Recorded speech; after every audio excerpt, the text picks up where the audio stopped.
was listening to the message of the bishop because ang kunga amo no amuna ni Apo Obispo ag Ilocano wenno ag Tagalog wenno ag English. Katsak kata it's my first time to meet the bishop and pampanunutok no kasanuak nagsaok Tagalog pa Ilocano wenno English. Umidi nangag ko jay ko na Tagalog iso nga padasat nga ag Tagalog oray kan kanaiyak na.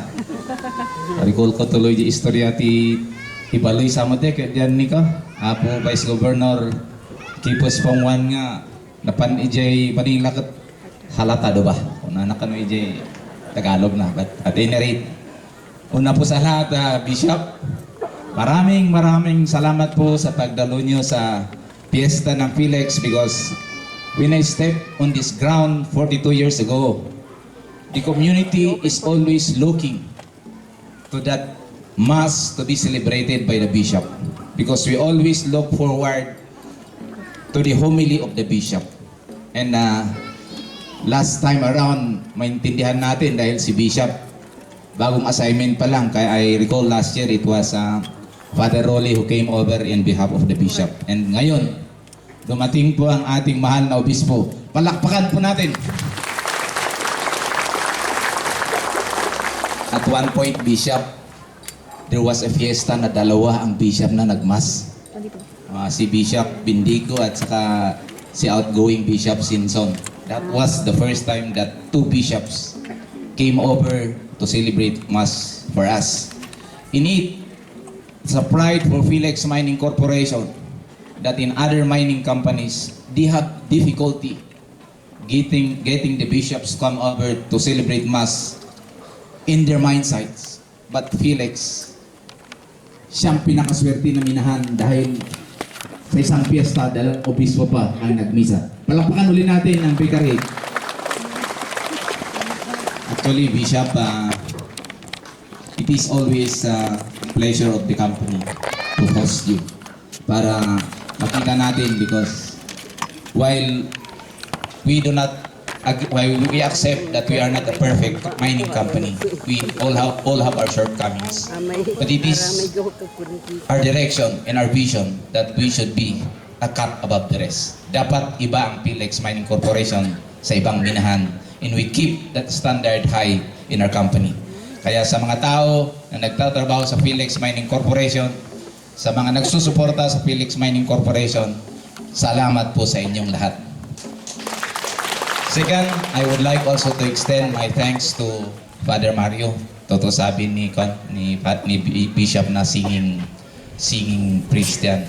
Much as you would like sa asawa ko na makinig sa concert doon sa Trinidad pag nagko-concert sila, hindi kami nabibigyan ng tsansa nakapagpanood ng concert ng mga papari doon sa Trinidad.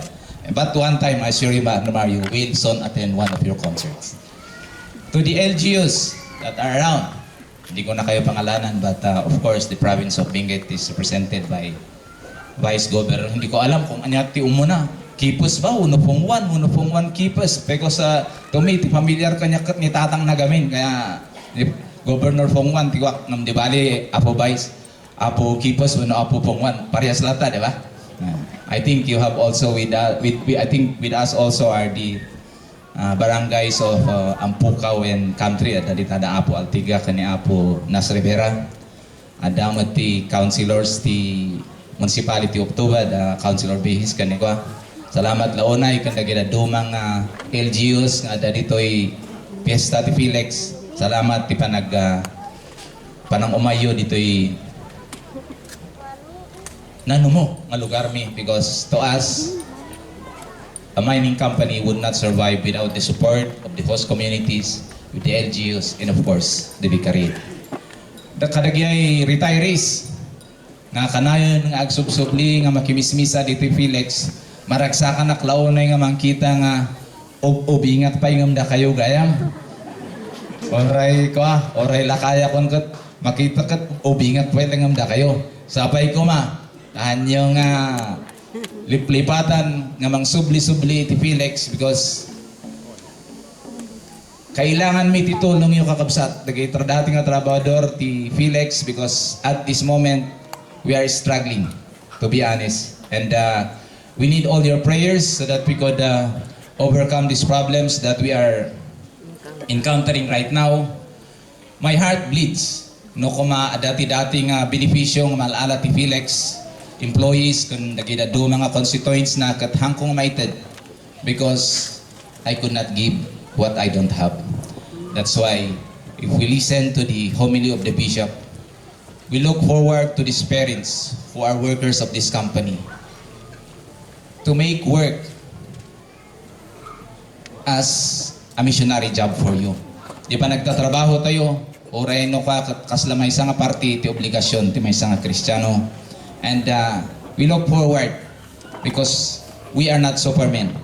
Oray niya ti kalaing mi dito inuhan nga tumulong ti trabador mi kendagay supporters mi awan ti papanan mi. Kabsat, I intended to have a short message right now because hangko nga mo no niya ti ibagak kanyayo kabsat.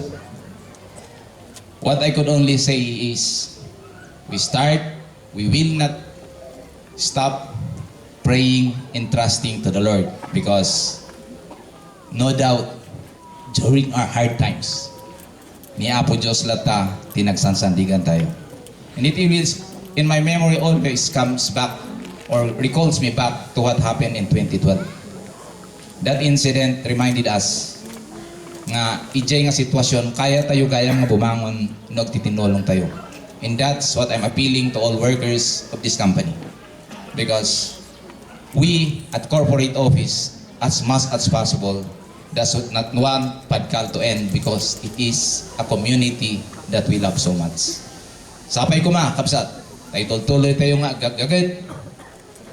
Nung minsan kat bawasan tayo di mapan makisugsugal kan makibulbulang ijay korba.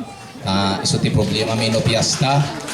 Awan ti tao nga umintra di underground. And while it is a holiday for us, at Felix, we should strike a balance between work and pleasure. Hanbot nga mabalin nga awan ti ag-report iti underground uno iti planta nga mangirwar kadagay naba. Iso lang ti dadawato kakabsat nga tulungan tayo kumati kumpanya because during these trying times hantayo mo what will happen to the company.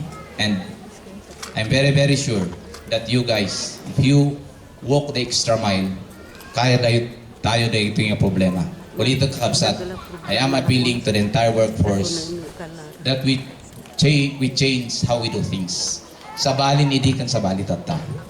And that we could only do things if we keep looking forward to a better tomorrow. Happy fiesta to all. Sapay ko mata, ma-enjoy tayo dito yung fiesta because kaskonak nga rod. The fiesta for Felix is always an opportunity for us to be with the Bishop. Salamat po sa inyong lahat at Viva Pit Senyor.